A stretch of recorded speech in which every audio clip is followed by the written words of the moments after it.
Good evening and welcome to this week's 2020 Vision, where we have a very special guest waiting in our virtual wings.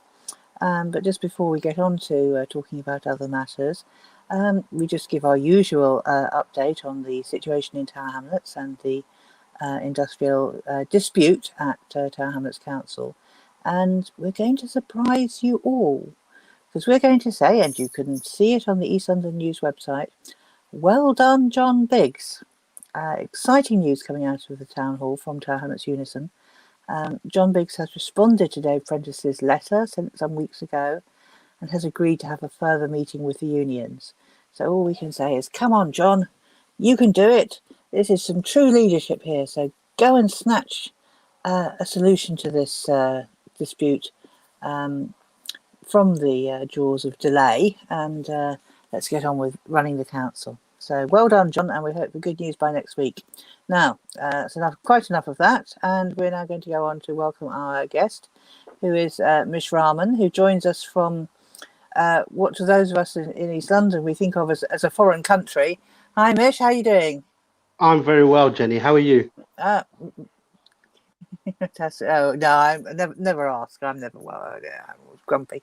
But Mish is in the West Midlands at the moment. Imagine how far away that is. Okay, so Mish, you're joining us because your name has been spoken a great deal in East London in recent weeks, because you're a member of the Labour Party and you're standing to be a member of its national executive. There's elections later on this week. So the question we're going to be putting to you this evening is, can we win with Labour, the people? Are we actually going to win if we return to backing the Labour Party? So let's get to know you a little bit before we go any further. And you say in your statement, Mish, that you were grateful to the Bernie Grant Leadership Programme. So tell us a bit about where you grew up and how you got onto that programme and how you ended up in the Labour Party. Okay, thank you, Jenny. Just a quick segue to what you've just spoke about in Tower Hamlets regarding John Biggs and the positive move today. Has it got anything to do with the leader of our party going on to a trade union congress and actually out calling for rehire and fire to be outlawed? Maybe that's given him a push.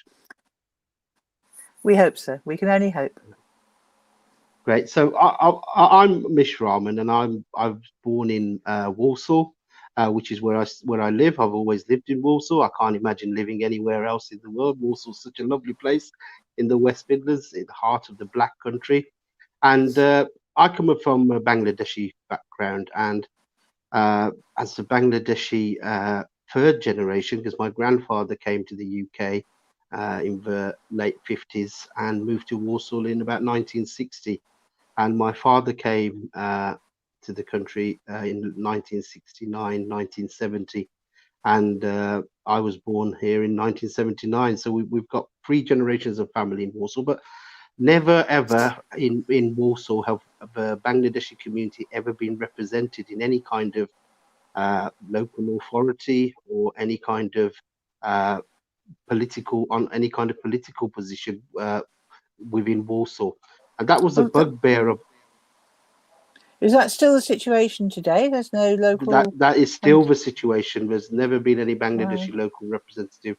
Nobody actually even ever stood for the Labour Party until I did a few years ago as a paper candidate in my constituency, where I'm CLP chair. So this was a concern for the local community, because obviously if the community doesn't have a voice of their own, it's difficult to be represented. So I mean, this was one of the major factors why the community went ahead and said maybe you should try and stand for, because my values have always been Labour affiliated. I was a Labour Party member in my youth in 1997 till I left in 2002 in opposition to the Iraq War. I'm an anti-imperialist, I'm an anti-colonialist, and the Iraq War was a step too far for me. And I was in the political wilderness for about a good 12, 13 years until I rejoined in 2014. And after I'd rejoined, many members of the community said you should maybe stand for election. I didn't immediately make any moves. I worked my way through the party as any activist would do. I've always been a community activist, even when I wasn't a political activist. So I campaigned in every local, regional, general election. And then came a time when I grew within my constituency party from a campaign coordinator to the position of chair. And just before that, that's when I thought I'd go for a paper candidate role in my ward. And that's when I stood, and I was the first Bangladeshi person of Bangladeshi origin in Warsaw to stand for the Labour Party. I can just remember when times were like that in Tower Hamlets, just. I remember he talking about John Biggs being our mayor at the moment. I remember when he was leader of the council in 1994, and a massive debate that was had over, initially, we had a committee system then with committee chairs. So all the chairs of all the committees were white comrades. And the question was whether any of the, why were there no Bangladeshis who were chairing any of the committees? And very slowly it was case, oh, well, a couple of them can be vice chairs and then learn the ropes and then they can come forward. Fortunately, we've moved on since those days, but I'm distressed. I think that was after you were born, but probably not that long after. I think you were born in the year that Margaret Thatcher was elected, but I'm sure. Yes, I'm a Thatcher's child. Yeah, that's correlation, not causation, I'm sure. So I don't know Walsall at all. I don't even know anybody else from Walsall, so I have no idea what's it like. Is it a big place? Is it a diverse town? I suppose it's a town. It's a very diverse town. It's a very big place. It's a big town. It's one of the largest towns in the countries. It's a part of the Black Country where obviously a lot of the industrial revolution and a lot of the manufacturing took place in. Walsall's just about 10 miles outside Birmingham, and it is a very diverse place. There's about 5,000 Bangladeshi. The community is strong. There's about 5,000 strong Bangladeshis in there, and there's a lot of Kashmiri, Indian population, especially, and also a lot of. It's a very diverse community right now. Okay, well, I wish your community had got better internet, but we'll struggle on. But you don't have to, dear viewer, you don't have to leave me as the only person asking Mish questions. You can phone in 0208 12345 07. The number's on the screen. Give us a ring and you can get straight through to Mish. Just if you ring in, make sure you're, whatever you're listening to us on, your phone or your laptop, that the sound is turned down. Otherwise you'll hear it and you'll hear us, and there's a 4-second delay, and that's broadcasting. So that can lead to all sorts of problems, as we found out on past. So turn that down. Right, okay, so would you say that if Walsall has this ethnic minority community and has this manufacturing background, what's been the nature of its political representation then? Has it has a Labour MP, or which parties are active and significant there, and which of them are dealing with this question of BAME representation? Well, Walsall is part of the now newly called Red Wall. Red Wall, as you are aware, is Labour heartland. It is a Labour heartland. There's 3 constituencies in Walsall. There's Walsall South, which has always been Labour, as far as I know. The MP for a long time, since the 70s until about 10 years ago, was a chap called Bruce George. And now our MP in Walsall South is Valerie Vaz. And she's been MP since 2010. She's the shadow leader of the House. Walsall North is the other constituency, and that also had an MP for a long time, for I think about 37 years.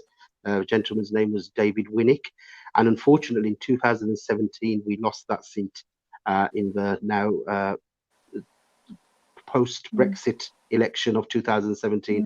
We lost that seat by 2,000 votes to a Tory, and in the election just gone we lost again by 12,000 votes. So that was a safe Labour seat, now it's turned safe Tory seat. And the other constituency where I'm the chair of is Aldridge Brown Hills, and that is a safe Tory seat. But Walsall is traditionally a Labour town.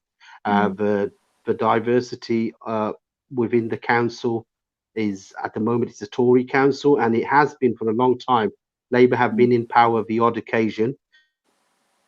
The Labour group is it's a mixed group. There's a lack of black male and female representation. There's zero Bangladeshi representation. The main ethnic minority comes from the Kashmiri Pakistani community. That's something. So why is Labour? Let's not say Labour's losing. That Labour's on the back foot in Walsall then, and probably some other places in the West Midlands. I mean, why is that? I mean, there was some indecision over Brexit at some point in the party, and many of us didn't like the Brexit campaign. Did it go down well locally? What was it that made the population turn against Labour, do you think? Well, I think the decline in the Labour Party has been happening for a long, long time. This is the fourth election we lost in 2019 as a Labour Party, and I think the decline has been gradual since 2005, which was the last time we won an election. The common fault that many people say is that Labour has lost touch with its base, and that the people that criticise Labour are saying that Labour are not representative of the working class anymore. We've lost. We don't listen enough. We don't talk to people, and we instead talk back. So the main concern within these red wall areas is that the loss of trust. The Labour Party has lost a lot of trust within the communities. I don't know what we've done to get to that position, really. I mean, initially, it looked like when we had Jeremy Corbyn as the leader, that in the Labour Party, we had a new kind of trust breaking out, a trust that somebody was there at the top who would represent ordinary people. As Jeremy himself has said, there's not many political meetings where you catch young people climbing through the toilets windows to try to break in. I mean, one of the main reasons why the party's lost support is because it's taken certain sections of the community for granted. Amongst them, you could say the young members. You could see how we lost Scotland. We lost because, again, working class communities in Scotland feel that they don't trust Labour anymore. And particularly the BAME community is the community that now Labour seems to be taking for granted. I mean, the problem that I see going forward is the parallel between the red wall seats and Labour's BAME voters, because even if they don't vote for Conservatives, there's a chance that they'll become so apathetic they will not vote at all. And this is something that Labour needs to take hold of, because the working class now is no longer white. The working class is also black and brown as well as white. Yeah. I mean, I don't know if I approach in quite the same direction. I agree about Labour can drift off, and certainly in Tower Hamlets. I was just talking earlier today to a Labour councillor who was quite in despair with the composition of the Labour group, and feeling that there were several issues on which it was very difficult to get the point across, because so many of them are young professionals who are not really representative of the wider community.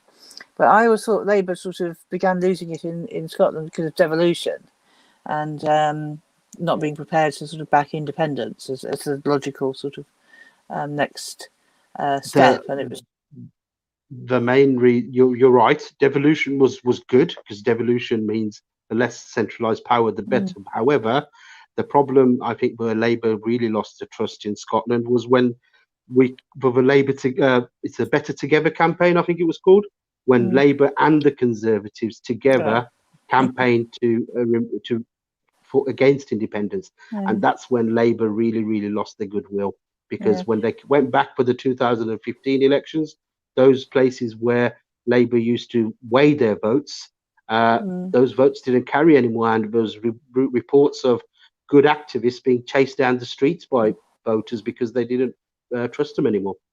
I think that goes back to the poll tax, though. I mean, it's not just the devolution thing, but I think for years, because the Scots were in the lead in the anti-poll tax campaign, what came across was not just opposition to the poll tax, but the fact that whatever Scotland voted, and you're right, it did have, Scotland was red in those days, 100% red, well, nearly 100% red, but it was the fact that whatever Scotland voted, they couldn't get a parliament that reflected that in Westminster. So that's why, there was a move to have one in in Edinburgh because there was that democratic deficit. And I think I can sort of understand that if many of us feel not totally represented in the little areas where we vote.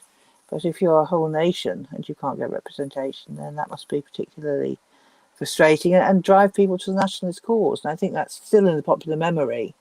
And Labour's not going to break through that until it offers a socialist alternative that's really different from the nationalists. The rise of the populism has to be traced back to the global financial crash in 2007. I mean, I think we're at a similar position now when we're in a crisis. We're in one of the biggest crises that we will ever face in our lifetime, probably. And what's happened in 2007 was, instead of it becoming a turning point where things were going to change, the rich consolidated themselves. So instead of we, the public, bailed out the banks, and the rich didn't lose anything, while we paid through years and years of austerity, which was obviously a political choice. And now what we have to do, and why Labour has to win, is because come 2020, when we're facing COVID, we're going to face huge unemployment. We're going to face the NHS again. Come this winter, we'll be under huge pressure. We can't trust this government to be able to fund the NHS properly. We can't trust the government to not sell off the NHS as well, because it is bit by bit the privatisation of the NHS has to stop, and by that the care is struggling. So what we need to do is make sure that this, in 2020, we turn this into positive in a way where we don't go back, and we turn it to a benefit where Labour doesn't consolidate, but actually we can't go back to normal, because normal doesn't exist anymore, and we have to take advantage of this in a post-COVID world as well. But no, I know we were saying that. We were saying a couple of months ago, oh no, as the lockdown began to ease, we were saying, can't go back to the normal. But everything is going back to normal. Look at, the Prime Minister sort of saying, oh, well, I mean, the lockdown was just a beautiful chance for us to really cut back on air travel. And what are we being told? Please go on holiday overseas to keep the airline industry afloat. By normal, Jenny, I don't mean everyday normal. By normal, I mean we can't. The Labour manifesto was laughed off as being too generous. Where's all this money come from? But when it really hit the fan recently, all this money did come from somewhere. People were being paid furlough wages, by all means, which they deserve. But then businesses were being bailed out with £10,000 and £25,000 grants. Where did this money come from? And not just that, these businesses were given money. Some businesses were given money which weren't even needed as well. So there's handouts. Rishi Sunak shared the bill with everybody whenever you went to eat at a restaurant. So this money, instead of being invested in the right places, this is the change I'm thinking. Where this money needs to go is it needs to go towards our NHS. It needs to go towards more jobs. It needs to go towards the Green New Deal, where we have a 2030 deadline, but the world is burning. We don't have. I'm not trying to be dramatic, and especially coming from a Bangladeshi background, we know how much the climate is affecting us. The country of Bangladesh continues to disappear every year, inch by inch. The coast is pushing back. So we can't go back to a normal, as in the normal before. We have to consolidate in a way that the communities benefit, and in a way that employment, there's plenty of jobs, there's plenty of unionized jobs where workers are looked after. Housing has to be better, and the standard of healthcare, which has been severely exposed due to COVID, we cannot go back to that. We need a national care service. And is Keir Starmer going to offer all that? Because I think there's quite a lot of disappointment with his performance so far, that he seems to be sort of on a par with Johnson in the House of Commons, chatty, but no actual real alternatives being projected. What can we actually do to? Is he nervous, or what's the problem? How can we pull him over to some real alternatives? Whether I agree with it or not, it's a political strategy. I'm sure, I can't speak for it myself. mm, It's a political strategy. The Tories are making a big mess of themselves as they are, and when mm, people are making a big mess of it, normally you let them get on with it. Maybe that's what Keir mm, Starmer is doing. But today's TUC Congress speech where he made was probably one of the most positive moves mm, in my opinion that he mm, made in terms of the commitment towards jobs and being quite firm on calling out the government to make sure that there's more jobs and more better mm, unionized jobs, which is mm, particularly pleasing as well. Uh, mm. this is something that Keir Starmer has committed to today, and Mm. I'm happy to hear it. And you were talking, you made a reference earlier to the Green New Deal. Maybe not all of our listeners, our viewers are aware of what that is. Is that a Labour pledge? Well, Labour have been campaigning for a Green New Deal for quite a few years. In the last manifesto, Mm, Labour pledged for a Green New Deal. It was passed in conference in 2019. Labour recognised and put a date for 2030 as a commitment to zero carbon emissions, mm, which obviously makes sure that we rapidly phase out all fossil fuels, and there's a large scale investment in renewables, and a mm, just transition to well paid unionized green jobs, which is available mm, to all. Because obviously yeah. we're currently facing a lack of jobs, and now instead Mm, of just sending people back to jobs which are going to pollute the air, we may as mm, well take advantage of this and start pushing the Green New Deal into well-paid unionized green jobs. So the green mm, industrial revolution will hopefully expand this public and democratic ownership. And obviously, there's things such as transport, mm, developing transit. I mean, you could improve climate transitions in terms of finance as well as capacity, and it makes mm, sure that everybody gets proper basic rights towards the provision of services as well. mm, Another thing that which is quite controversial currently with what's going on in the media as well is because of climate injustice. A lot of refugees are being created because of mm, the rich countries pollute and the poor countries suffer. mm, And mm. there are many people being displaced. Yeah. Yes, and there's somebody wrote a play about that once, didn't they?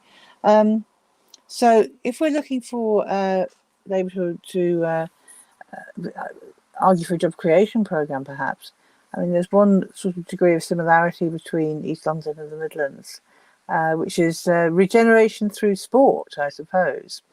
And we were promised the Olympics, and that was going to be a fantastic economic and sporting boost for our part of London. Most of us are still looking for it. If any of our viewers have found the Olympic legacy, the rest of us don't know where it is. So can you ring in and let us know, please? 0208 1234 507. But you're facing a similar sort of move in Birmingham because you've got the Commonwealth Games coming. Is it in 2 years' time? How's that Yes, going down? Do you feel regenerated? well, 2022 is when we're hosting the Commonwealth Games in Birmingham. Mm, Uh, it hasn't started well. From my perspective, the board of the Commonwealth Games board, which is hosting the games, announced their members within the board, and there was a huge deficiency mm, in BAME representation. I don't think there was. I think there's only one person out of 20 odd who was mm, actually from the BAME committee, and the rest of it was all white board, which and that rightly so took a lot of flack because obviously the Commonwealth Games is known as it's where the empire used to be, and not just that in this day and age when we preach and talk about representation, representation should be everywhere in every workplace, in every hierarchy mm, of every workplace, and mm, in every living situation. So that's a downer for me. But obviously, mm, we've learned from Manchester because when Manchester hosted the 2002 Commonwealth mm, Games, Manchester actually made a lot out of it by being the host because they really prospered. The turning point in there is, I think it was probably a turning point in Manchester's history because mm, they brought back to life some deprived districts, and it did regenerate vast parts of the city, which was maybe neglected or closed down before. So in Birmingham, we can't really hope for that as much because the areas that it's actually happening in are heavily residential areas. So obviously, there's going to be benefits. There's going to be more investment into Birmingham. There'll probably be infrastructure is already being improved in terms of trams, and a metro line, which is also part of the green infrastructure within Birmingham. So that's good. There'll be more tourism, and hopefully it will be a platform for maybe future global events in Birmingham. And like you say about the legacy, if there's a legacy which inspires a lot of young people to get involved in sports and stuff, that's good. But there are negatives as well, and the negatives I'm concerned about is how locals will benefit from it, because there's a tendency when these major events happen, they don't include local people, and the local people just remain bystanders, and you get a lot of influx of people from outside of Birmingham or outside of the country who come in, enjoy the games, and go away, whereas the locals don't take part or enjoy it. And obviously, traffic will increase. Uh, with traffic, pollution will increase.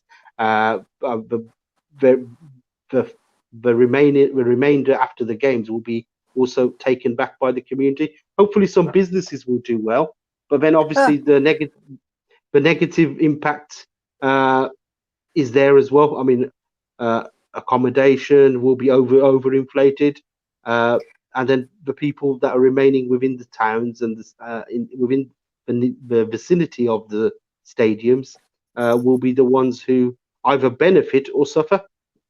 Well, that's what they told us. You know, the people around the in East London will benefit, you know, from all this trade coming in and so forth. But for a start, they shut off a lot of the roads, so there was these traffic corridors going into the Olympic Stadium, which meant that locals couldn't get around as easily at all.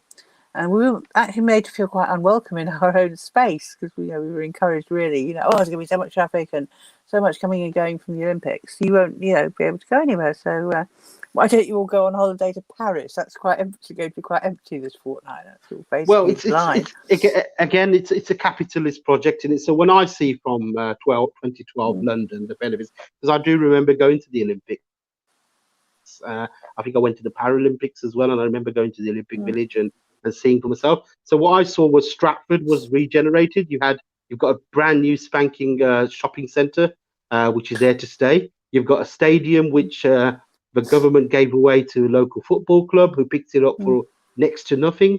So they benefited. And then you've got these other sporting venues which are lying empty, because when you drive through Stratford towards central London, you see all these big venues lying empty. The benefit of the Birmingham Games is going to be is that we're not going to be making too many new venues. What we are doing is we're improving the existing venues. So that's an actual positive. So places such as the Alexander Stadium, which is a famous athletics venue as it is, that will get a lot of investment, which will improve it rather than having to build new ones. And I think the swimming games and stuff like that will be held at Birmingham University, I think. So that will also help the university. So in that term, Birmingham are doing quite well. Manchester also ended up with a few stadiums and sporting venues, which actually, again, benefited the local football teams, because Manchester City took over the Commonwealth Stadium, if I remember, and they ended up being the benefactors of that. So rather than that, I think in that way, Birmingham are making a positive move. We're not building for the sake of building. Yeah. Well, of course, none of us begrudge West Ham getting a brand new stadium, because, of course, that team needs all the help it can get, doesn't it? Yeah, but I do, because we had to pay for it. The taxpayer paid for it, and they aren't getting much in return. So I do begrudge it. The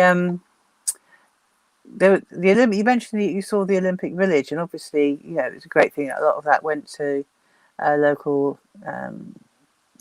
housing.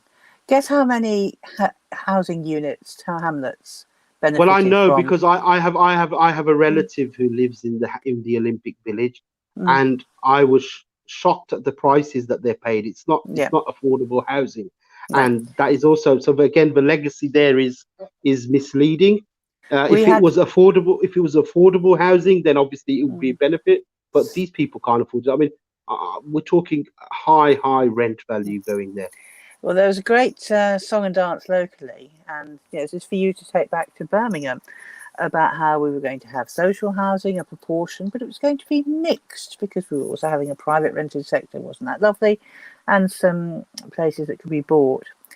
And I think it was about 1,400 homes that were made available as social housing, of which Tower Hamlets got 27. That for all the disruption we got with the A102 being shut, going through the borough and everything, we got 27 housing units amongst the social and I had to fight for that. Well, this is another thing that we're going to suffer as well, because already, I don't know if you heard of, but people in the Midlands know the Perry Bar flyover. The Perry Bar flyover links Birmingham to Walsall, my town. So we just go down the one road over the flyover straight into Birmingham. We're there within 20 minutes. That flyover is being knocked down, and not just that, very increasing bus service, which is, I don't think it's got to do with the games itself, but it's also similar to it, where they're taking out green sections from the road and installing a super fast bus, which goes from Birmingham to our town. And it's caused a huge ruckus with residents who are unhappy. Once this flyover comes down, it's going to be very difficult for people to get in and out of Birmingham, and the disruption is going to be absolutely huge. And again, in the long run, I don't know what the benefits are going to be in the long run if there's no legacy left behind. I think it's very difficult at the moment. I think too many councils are just putting in punitive measures to stop drivers from driving, and we're not ready for it yet. I mean, we've known that having good public transport drags people out of private cars. We know that, but it's got to be good public transport first, and then the use of cars will drop after that. And I think we learned that with Ken Livingstone and the GLC in 1982, 1985, around about that time. And in Tower Hamlets we're suffering, where they're closing large sections of roads to keep some of our leafier streets quiet and give them better air quality, but they're piling them onto these vast east-west through routes, and it's very unpopular. I don't think we're the only council doing that. The best way to stop people driving cars is to invest in good public transport, improve the connections between links. Just like you've got the underground in London, where you're always 10 minutes away from a train station. If there was something like that in major cities and the outskirts, then people would park up. I have no interest in driving to the city centre, looking for a parking space, paying extortionate amounts to park, and then stuck in traffic on the way back. If I could get a good train, a bus into the train station and a train to the city centre and back out again, then everybody would do that. But what you do need is you need proper investments into public infrastructure, and trains and railways are obviously something that the last Labour Party before the 2019 elections promised heavily to nationalise. It's something that hopefully going forward that Keir Starmer and the manifesto for the next election involves, because unless we get the benefits of what we pay for, we won't be able to invest into public infrastructure. Yeah, I think that's a good point. Well made. I mean, because we know now the money is there, and it should be invested in. Well, it's our money. If we nationalise the railways, and that means all we're doing is we're investing into our own infrastructure, and we gain the benefits ourselves, and what we're paying in, we get back. You mentioned a little bit about the diversity behind the Commonwealth Games as well. Again, I'm going to just throw you something to guess at. We've been going for quite a while, East London News, so we've got a little bit of an archive, and we were able to find in it a demonstration which was referred to as the first Black Lives Matter demonstration in East London. Have you any idea when that was? When was that? 2016. And it really, Rashan Charles was killed in a very similar way to George Floyd. And it's Yes. it's seriously a tragedy. I mean, the man, just to recap, the man that probably had some drugs on him, and he was chased by a police officer, and the police officer saw him put something in his mouth. So the police officer thought, well, that's suspicious. I've got to really make sure I get hold of him, and he pinned him to the ground in a shop, chased him into a shop, pinned him to the ground, and knelt on him to keep him still, sat on him to keep him still. And it's harrowing. It's really harrowing, Mish. You see this video from the shop CCTV of this man flailing around. Have you seen it? I am aware of the case of Russian Charles, and I am aware that George Floyd isn't a one-off American problem. Yeah. We have this problem over here in the UK. There are many cases where there have been deaths due to police brutality. I mean, Russian Charles is just one name. Other names roll off my tongue, such as Mark Duggan, Sean Rigg, Ricky Bishop, Sheku Bayo, Kingsley Burrell, Edson DaCosta. There's a lot of black people who are killed as a result of police racism, brutality in the UK. And for me, it's Black Lives Matter isn't a moment. It's a rising up against the various experiences of structural racism and police brutality, which is faced by black people on an everyday basis. And it's got its roots in slavery, in colonialism, in imperialism, and in capitalism. Because, as you know, in Tower Hamlets, I think you had a statue removed of a slave trader. These people, these docks, and all these riches, Robert Clive and the lot of people that were all statues situated all around the country, they benefited from selling human life. They benefited from slavery. That's what earned them their millions and millions of pounds back in those days. And we were quite grumpy.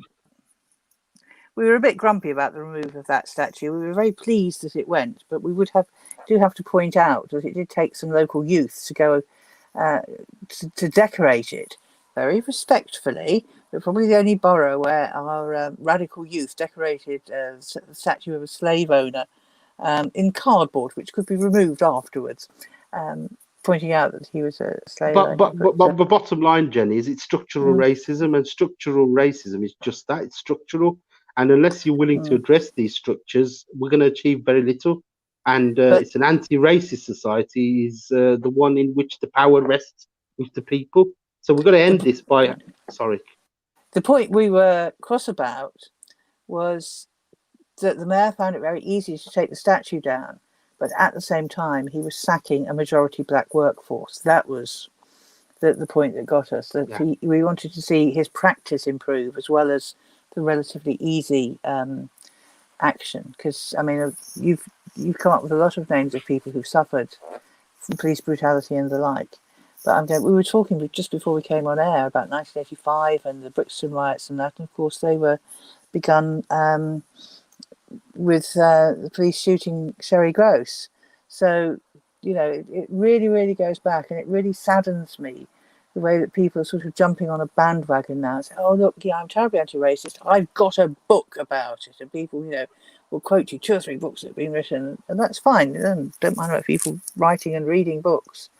But you just look at them and you say, where have you been? Particularly, from Tower Hamlets, where we had the first British National Party councillor elected. Not the first National Front, but... Again, to end this racism, you need greater representation of black brothers and sisters in all structures of society. So you need more of them involved in education, in health, in the top hierarchy of workplaces, in politics. The Labour Party needs more black brothers and sisters in politics. There's been a good increase of black female MPs, but in the last election compared to before. But again, we lack black male councillors, we lack black male MPs. And what we have to do as a movement, we've got to make sure, this is why the Bernie Grant Leadership Programme, which I was part of, is one of the things that the party has to continue to actually empower more young people from BAME backgrounds to get involved and for greater representation. Because unless you see more people, more black and brown people in on mm, television, in power, in parliament, mm, speaking up for people, people won't the it won't click in the mind that it's going to happen. An mm, interesting example is during the last leadership election, I backed Rebecca Long Bailey and I voted and campaigned for Rebecca Long Bailey. But my son, who's also a Labour member, mm, he didn't think Rebecca Long Bailey looked like a leader.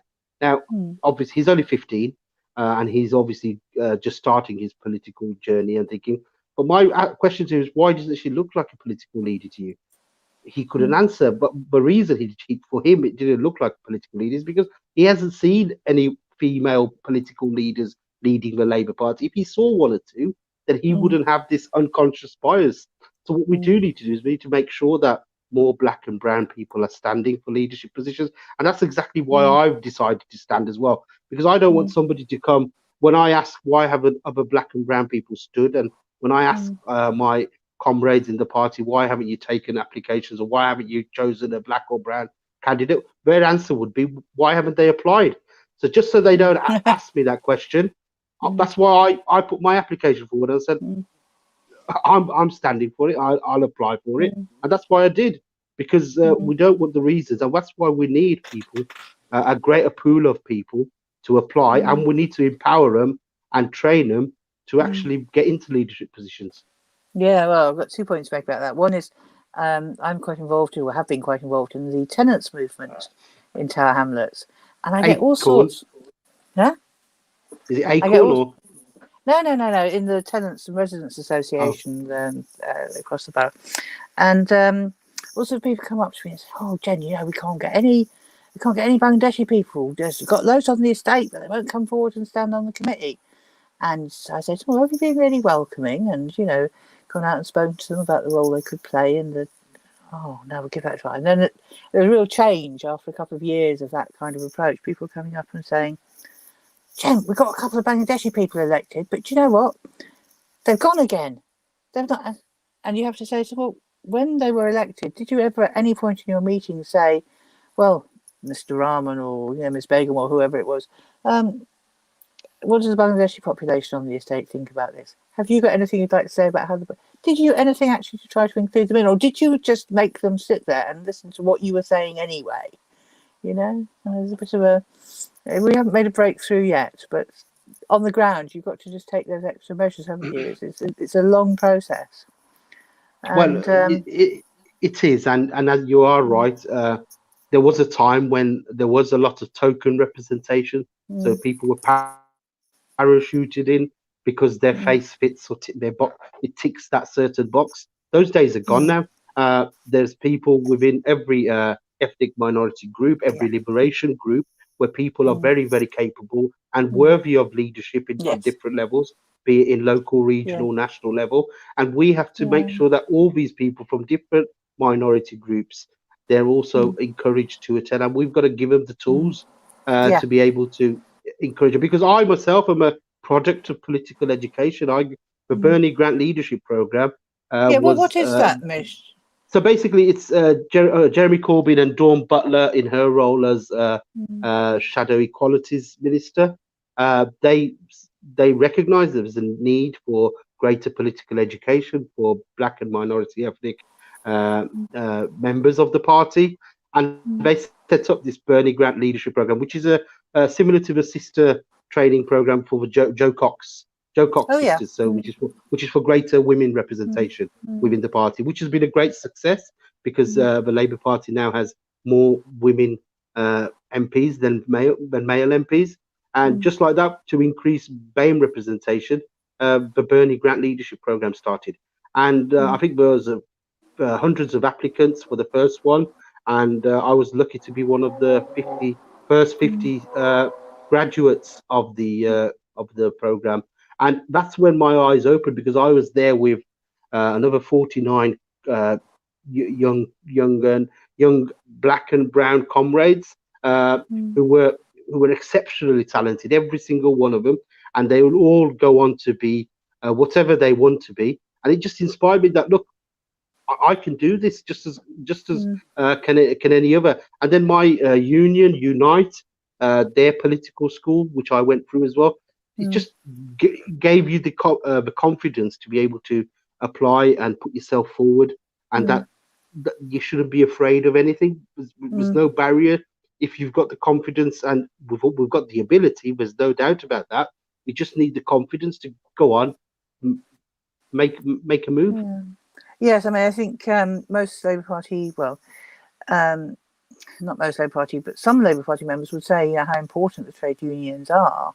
And I think it's sometimes can be overlooked that the trade unions will offer a lot of training programs for people who want to maybe be stewards or just want to be a bit active in the workplace. And it's a place where people can learn a huge number of skills. So really do think about joining a trade union if you're not a member already, because you can benefit a lot from that. I'm sure your viewers are very diverse as well, but it's absolutely vital that, especially from BAME communities, people, and especially my Bangladeshi community as well, because hardly many BAME community members join trade unions because they don't know the benefits of them. And also, I don't think the trade unions have been as welcoming, because if I go back to my grandfather's day, a lot of trade unions didn't even want black and brown members. They had to have their own unions. The Indian Workers Association was one of the unions which people of my grandfather's era would join. What they don't recognise, or what unions have to recognise, is that black and brown members, when it comes to collective bargaining and joining together and making change, we've been doing it for hundreds of years. We fought we fought off an empire just wearing a loincloth and holding a stick. We fought off the British Empire through collective force and power. We're experts at it. It's in our genetics. So, and not just that, a lot of our community members work in low-paid, underpaid, underlooked after jobs. And if they were all members of a union and they were mistreated, then they would know how to deal with their employer better. So it's important for people in our community to join trade unions, and it's also important for the trade unions to seek membership of members of the BAME community. Yes, absolutely, indeed.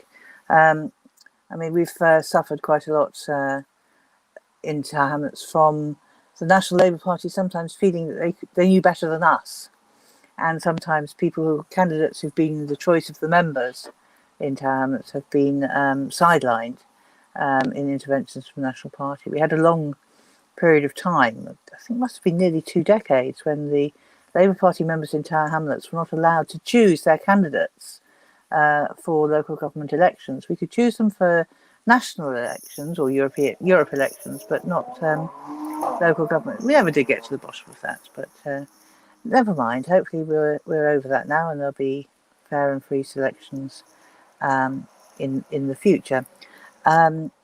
So there we are. Right, so I think we're beginning to come to the end of our time now. We've got time to take one last question. If any viewer out there does want to ask them. But I just want to underline that obviously you're standing for the Labour Party National Executive. I think when's the ballot for that, for our Labour Party members who are listening? When are the votes going out? Is it so at the moment nominations are happening in CLP, so there's a lot of nominations going on. We're doing very well. I'm standing on a slate.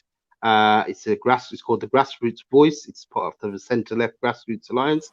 We're backed by many trade unions and trade unionists, and we're backed by many great socialist MPs such as Jeremy Corbyn, John McDonnell, Ian Lavery, Rebecca Long-Bailey, Afsana Begum, and Richard Burgon, and so on and so on. And we're backed by many organisations on the left, such as Momentum and CLPD, and Red Labour and Don't Leave Organised.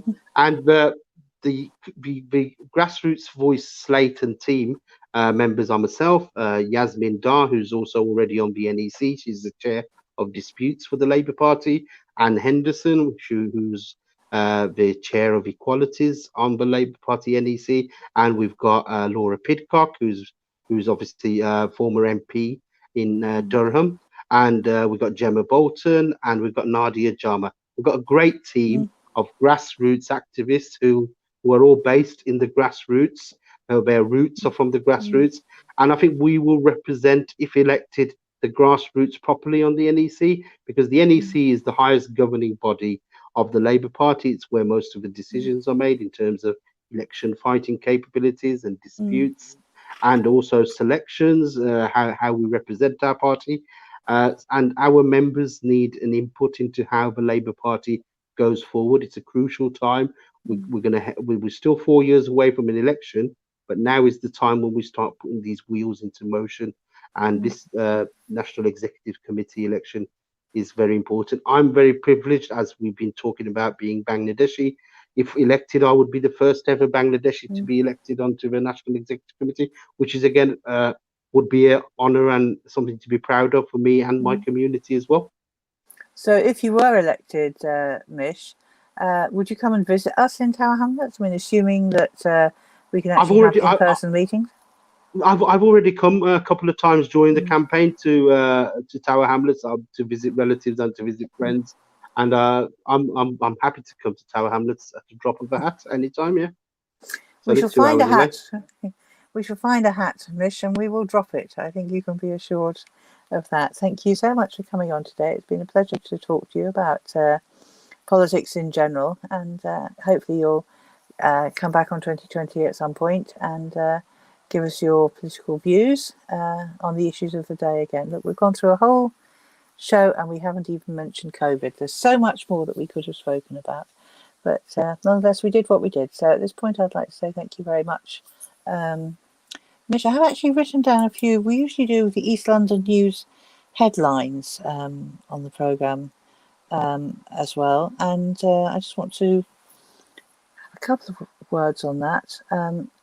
Tower Hamlets has put something very strange on its website. It says there's been a significant rise in COVID cases in Tower Hamlets, and it's encouraging people to go to Canary Wharf today or on the 18th or 21st of September to have a test if you have any symptoms, after which you have to stay home.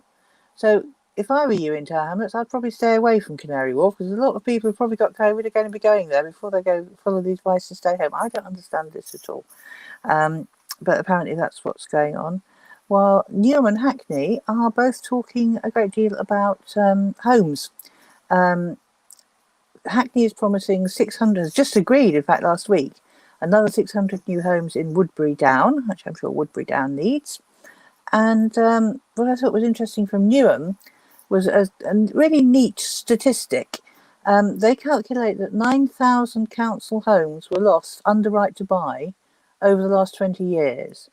But, and we've said this generally, but to have the figures is really handy.